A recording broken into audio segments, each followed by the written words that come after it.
From satirical mogul to sinister showman, Culkin steps into Caesar's shoes.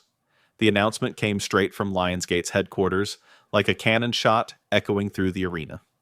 Co-president of the studio's motion picture group, Aaron Westerman, dropped the news in an official press release saying, Kieran's scene-stealing presence and undeniable charm are perfect for Caesar Flickerman, the sickeningly watchable host of Panem's darkest spectacle.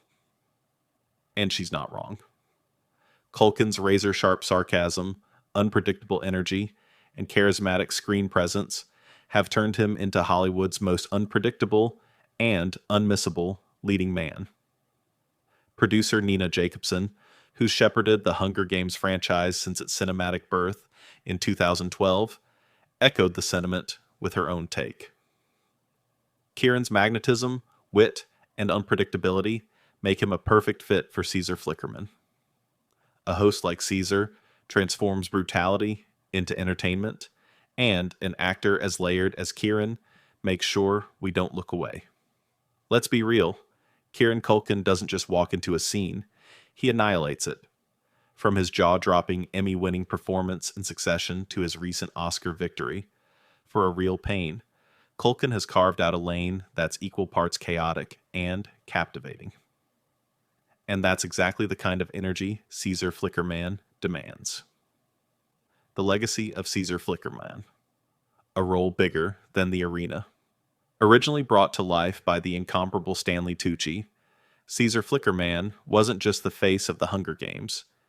He was the twisted ringmaster who turned death matches into primetime television. With his gleaming teeth, bouffant hair, and disturbingly upbeat interviews with teen tributes headed to near certain doom, Caesar became one of the most iconic figures in dystopian cinema. Now, Culkin is stepping into those enormous shoes, and fans are buzzing. Will he go full Tucci, or twist the role into something darker, weirder, and more unsettling? Given Culkin's track record, don't be surprised if we get a version of Caesar that's just as funny, but far more dangerous. What is Sunrise on the Reaping? Welcome to the Second Quarter Quell, directed by franchise veteran Francis Lawrence, and penned by Billy Ray. Sunrise on the Reaping is based on Suzanne Collins's explosive new novel of the same name, which, by the way, sold a jaw-dropping 1.5 million copies in its first week. That's more than double the debut of The Ballad of Songbirds and Snakes, and triple the numbers of Mockingjay. Yeah, it's that kind of hit.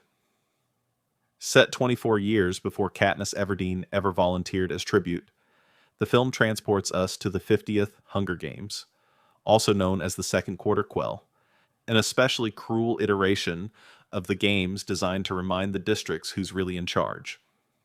This time, the Capitol isn't just watching. They're hungry. At the center of the chaos is a young Haymitch Abernathy, played by rising star Joseph Zada.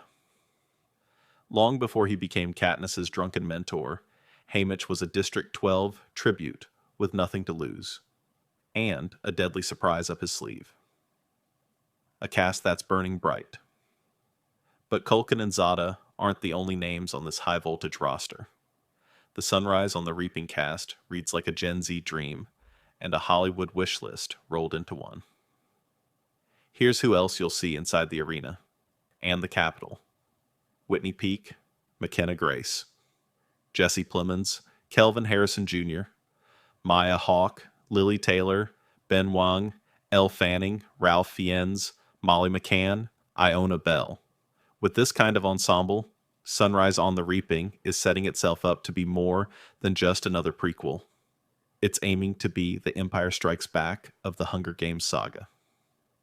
Kieran Culkin's meteoric rise, from indie darling to franchise star. Kieran Culkin is having a moment. No, scratch that. He's having a career-defining era. His Oscar win for A Real Pain sent critics into a frenzy, while his Emmy-winning turn as Roman Roy in Succession gave us 4 seasons of iconic one-liners, deadpan humor, and emotional breakdowns that left us breathless.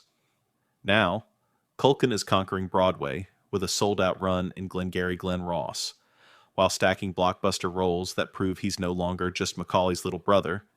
He's a full-blown A-lister. And with top-tier reps like WME, Brookside Artist Management, and Relevant behind him, Culkin's pivot to dystopian blockbusters is more than just good business. It's destiny. The verdict? Can Kieran Culkin redefine Caesar Flickerman? Hollywood loves a good recast. It's risky, thrilling, and when done right, it's magic. Just look at how Heath Ledger flipped the script with Joker, or how Jenna Ortega made Wednesday her own. Kieran Culkin stepping into Stanley Tucci's well-manicured shoes is more than just a casting move. It's a statement. A statement that The Hunger Games isn't done evolving, that Panem still has stories to tell, and that Caesar Flickerman, in all his twisted glory, is back to remind us why we just can't look away from the chaos.